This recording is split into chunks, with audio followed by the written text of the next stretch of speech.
तो हेलो दोस्तों, आप सभी का स्वागत है मेरे इस नए वीडियो में। तो दोस्तों, आज की वीडियो और भी ज़्यादा इंटरेस्टिंग होने वाली है, तो इस वीडियो को एंड तक ज़रूर देखिएगा।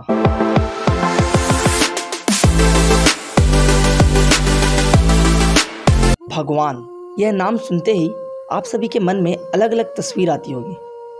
कुछ ऐसे लोग हैं जो भगवान पे विश्वास करते हैं और कुछ ऐसे लोग हैं जो भगवान पे विश्वास नहीं करते। तो आज मैं आपको दो ऐसी कहानियाँ सुनाने वाला हूँ जिसे सुनकर आप सभी भगवान पे विश्वास करने लगेंगे।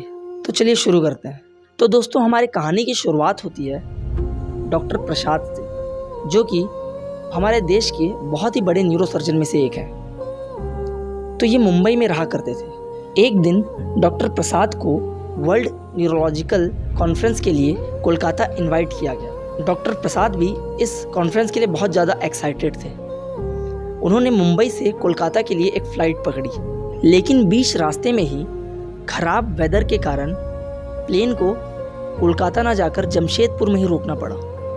पर डॉक्टर प्रसाद उस कॉन्फ्रेंस के लिए इतना ज़्यादा एक्साइटेड थे कि उन्होंने प्लेन का इंतज़ार करने के बजाय एक प्राइवेट टैक्सी बुक कर ली और बाई रोड कोलकाता की ओर निकल लिए। पर इसी बीच रास्ते में ही उनकी गाड़ी भी खराब हो गई और ड्राइवर ने उनसे आसपास जाकर किसी से मदद मांगने को कहा। डॉक्टर प्रसाद अपनी गाड़ी से उतरे और पास ही जाकर एक घर में दरवाज़ा खटखटाया। घर के अंदर से एक बहुत ही गरीब महिला निकल कर आई और उन्होंने डॉक्टर प्रसाद से पूछा कि क्या हुआ। डॉक्टर प्रसाद ने अपनी आपबीती बताई और उनसे कहा कि क्या मैं आपका टेलीफोन यूज़ कर सकता हूँ और शहर से कोई दूसरी टैक्सी का बंदोबस्त कर सकता हूँ। पर वे लोग इतने ज़्यादा गरीब थे कि उनके घर में एक टेलीफोन तक नहीं था, और इसके बावजूद उन्होंने डॉक्टर प्रसाद को अपने घर में चाय के लिए आमंत्रित किया।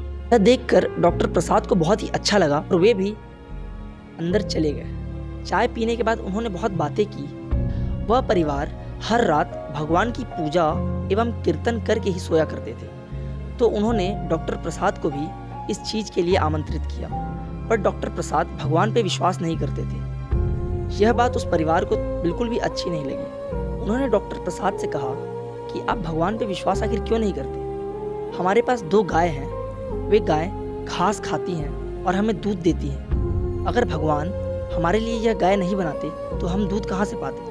उन्होंने डॉक्टर प्रसाद से यह भी कहा कि आसमान से जो पानी बरसता है ये भगवान का चमत्कार नहीं तो और क्या है। डॉक्टर प्रसाद मन ही मन बहुत ज़्यादा मुस्कुराए और उन्होंने मन में यह सोचा कि इन बेचारों को तो फिज़िक्स के लॉ और नेचुरल फिनोमिना के बारे में कुछ पता ही नहीं है। लेकिन अचानक से उनकी नज़र उनके एक बच्चे पर पड़ी, जो कि पागलों की तरह थोड़ा अजीब व्यवहार कर रहा था। यह देखकर डॉक्टर प्रसाद को थोड़ा अजीब लगा और उन्होंने उनसे पूछा कि इसे क्या हो गया है। तो उनके माता पिता ने बताया कि हमारे बेटे को एक बहुत ही गंभीर मानसिक बीमारी है, जिसके लिए हमने इसे जमशेदपुर के अस्पताल में डॉक्टरों से दिखवाया। तो डॉक्टरों ने बताया कि हमें इसका कैलोस्टॉमी ऑपरेशन करना पड़ेगा और हमारे पूरे देश में सिर्फ एक ही ऐसे डॉक्टर हैं जो इसे कर सकते हैं, और उनका नाम है डॉक्टर प्रसाद। और डॉक्टर प्रसाद बम्बई में रहते थे। इसीलिए मैंने अपनी पत्नी को समझाया कि हमारे पास इतने पैसे नहीं हैं कि हम बम्बई जा सकें। तो उस औरत ने डॉक्टर प्रसाद से कहा कि भले ही हमारे पास पैसे नहीं हैं, पर मुझे भगवान पर पूरा भरोसा है कि अगर भगवान हम पे कृपा करेंगे तो कोई ना कोई मदद खुद चलकर हमारे दरवाजे पे दस्तक देगी। यह सुनकर डॉक्टर प्रकाश के होश उड़ गए। उन्हें लगा कि मौसम का खराब होना और फ्लाइट का जमशेदपुर में रुकना और फिर मेरा टैक्सी लेना और टैक्सी का उसी जगह पे खराब होना और इसी घर में दस्तक देना तो कोई इत्तेफाक नहीं हो सकता।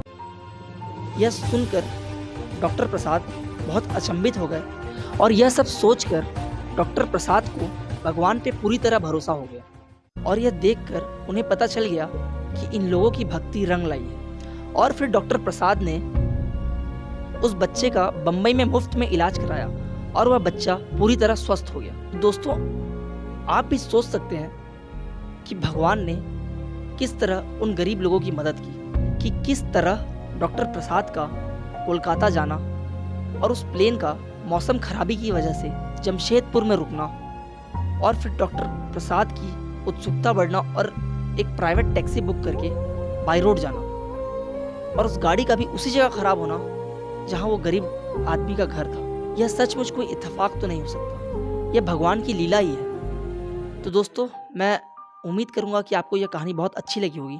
तो दोस्तों, इस वीडियो का एम रखते हैं 1K व्यू। अगर आप लोगों ने इस वीडियो में 1K व्यू ला दिया तो मैं ज़रूर इसका सेकंड पार्ट बनाऊंगा। तो चलिए, तब तक के लिए बाय बाय, जय श्री राम।